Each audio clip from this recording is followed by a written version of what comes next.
దయ వల్ల ఎలా జీవితాలు మారాయి అని ప్రతిరోజు కొన్ని జీవితాల గురించి చెప్పుకుంటున్నాం. కష్టాలు వస్తే కనుక అక్కడికి పరిగెత్తి ఇక్కడికి పరిగెత్తి వేలు లక్షలు ఖర్చు పెట్టుకుని భయపడిపోయే కన్నా మన సనాతన ధర్మంలో ఎన్నో దేవతా శక్తులు ఉన్నాయి. మీరు మానవుల కాళ్ళు పట్టుకోకల్లా భగవంతుడి కాళ్ళు పట్టుకోండి. భగవంతుడి కాళ్ళు పట్టుకుంటే ఆ పాదాల అత్యంతరహితాలు మిమ్మల్ని ఎక్కడికి చేర్చాలో అక్కడికి చేరుస్తాయి.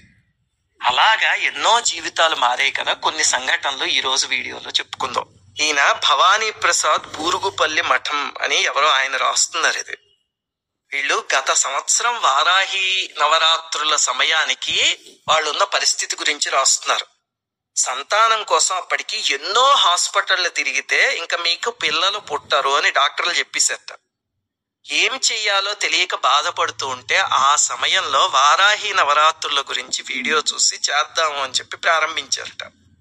ప్రారంభించే ముందు అమ్మవారిని ఒక చిన్న కోరిక కోరారట. ఏమిటంటే, అమ్మ నవరాత్రులు ప్రారంభిస్తా 9 రోజులు ముగిశాక ప్రెగ్నెన్సీ టెస్ట్ చేస్తే కన్ఫర్మ్ అవ్వాలి అని.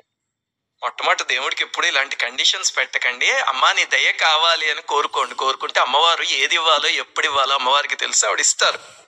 కానీ వీళ్ళ విషయంలో వీళ్ళ కర్మ పరిపక్వమై అమ్మవారి పాదాలు పట్టుకున్నారు కాబట్టి విచిత్రంగా అలాగే జరిగింది. వాళ్ళకి మనస్సులో ఒక అనుమానం మాత్రం ఉంది. ఏమిటి అంటే, అది అసాధ్యం. 8 నెలలుగా ఎన్ని హాస్పిటల్స్ తిరిగి తిరిగి అలసిపోయాం, మందులు వాడాం, ఇది చేసినా రానిది ఎలా కన్ఫర్మ్ అవుతుంది. అయినా సరే అమ్మవారి మీద భక్తితో విశ్వాసంతో చేస్తే ఆఖరికి 9వ రోజు ఉదయం హారతి అయిపోయాక వాళ్ళ భార్య తీసుకొచ్చి ఇదిగో ప్రెగ్నెన్సీ కన్ఫర్మ్ అయింది అని చూపిస్తారు. ఆశ్చర్యపోయి అదేనా కిట్ ప్రాబ్లం ఏమో అని మళ్ళీ టెస్ట్ చేస్తే మళ్ళీ అవును అని తేలిందిట. ఆ రోజు నుంచి మేము అమ్మవారి పాదాలు వదలలేదండి. ఏ మెడిసిన్ వాడలేదు. కేవలం అమ్మవారి దయ వల్లే ఈ నవరాత్రుల్లో ఈ అద్భుతం జరిగింది. ఇప్పుడు మాకు కూతురు కూడా ఉంది అని చెప్పి ఈ నవరాత్రి అప్పుడు రాస్తున్నారు. ఎంత అద్భుతమైన అనుభవం ఇది. ఎందుకంటే మన సామాన్యంగా ఐవీఎఫ్లకి ఇలాంటి ప్రాసెస్లకి పాపం చాలా మంది లక్షలు ఖర్చు పెట్టుకుంటూ ఉంటారు. ఒళ్ళంతా తూట్లు పొడుస్తూ ఉంటాయి. కానీ కొన్నిసార్లు అవి కూడా ఫలించవు. అంటే దానికన్నా మించిన శక్తి ఒకటి ఉంది ప్రకృతిలో అని తెలుస్తోంది కదా.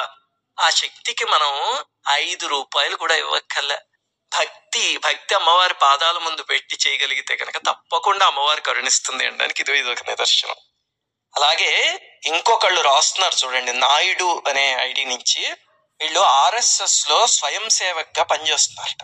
అమ్మో, వాళ్ళు ఎంత కష్టపడతారో సనాతన ధర్మాన్ని గ్రౌండ్ లెవెల్కి తీసుకువెళ్ళడానికి. వీళ్ళు ఏం చేస్తున్నారట, గ్రామాల్లో పిల్లలకి భగవద్గీత, రామాయణం ఇలాంటివన్నీ వెళ్ళి నేర్పిస్తూ మహిళలకి సామూహికంగా లలితా సహస్రనామం చేస్తున్నట్టు వాళ్ళ దగ్గర.